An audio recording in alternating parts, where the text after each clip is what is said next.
ભોષાન દેવકી છે।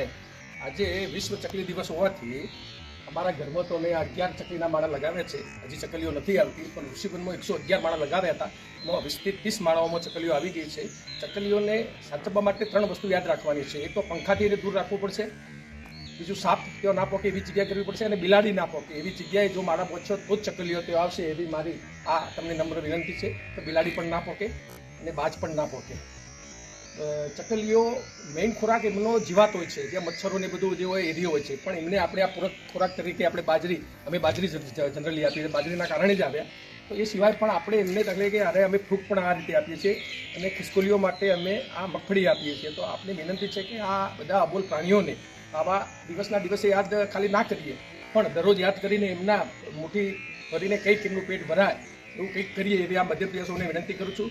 આપ પણ ખાલી અનાજ પૂરતું નહીં, પણ એને ફ્રૂટ, શાકભાજી, ઘણી બધી વસ્તુઓ ચકલીઓ પણ ખાતી હોય છે, પક્ષીઓ પણ ખાતા હોય છે।